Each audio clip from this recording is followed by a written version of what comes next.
Vacib bir məlumatı sizlərlə paylaşmaq istəyirəm. Əziz həmvətənlər, çalışın, maksimum paylaşın.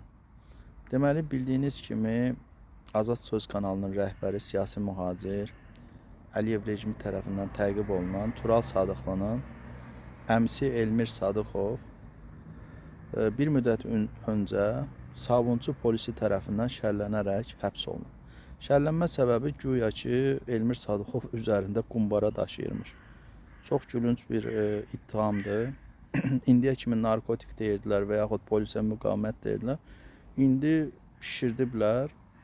Artıq qumbara, nə bilim, birazdan tank deyəcəklər, top deyəcəklər. Bilirsiniz ki, Tural Sadıqlı araşdırmacı jurnalistdir və siyasi mövqeyi də ki, aydındır. Və Tural Sadıqlı Bəylər Eyyubovu və bu qəbildən olan güc strukturlarının çirkin əməllərini ifşa etdiyi üçün qərara gəlib ki, Bəylər Eyyubov və o qorxuduqları onun əmsini şərləyib həbs elətdirsinlər. Nəticə olaraq Sabunçu rayonunda demək, dırnaqarası hakim Samirə Məmmədova və yaxud Məmmədli Elmir Sadıqova 2 il 6 ay iş kəsib. Bu dəhşətli bir haldır. Çünki Elmir Sadıqov ola bilsin ki, heç Tural Sadıqlı ilə heç bir əlaqəsi yoxdur. Özü üçün Azərbaycanda yaşayan kasıb bir vətəndaşdır. Hətta Qarabağ qazisidir. Birinci Qarabağ döyüşlərində iştirakçı olub, aldığım məlumata görə.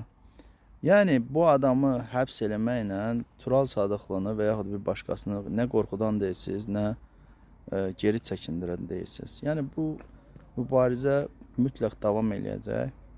Mənim buradan müraciətim Samirə Məmmədliyədir. Qadınsan, bir qanunsuz dövlətdə hakim işləyirsən, sifarişlə qərar çıxardırsan və sən qorxmursan ki, sabahları hakimiyyət dəyişdi. Sənin aqibətin necə olacaq? Hə?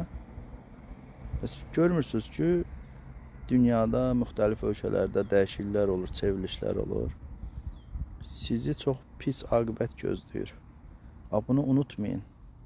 Çalışın mövcud rejimin əmrlərini yerinə yetirməyəsiniz. Elmir Sadıqova azadlıq tələb edirəm və bu İlham Əliyevə və onun tayfasına çox ağır başa gələcək.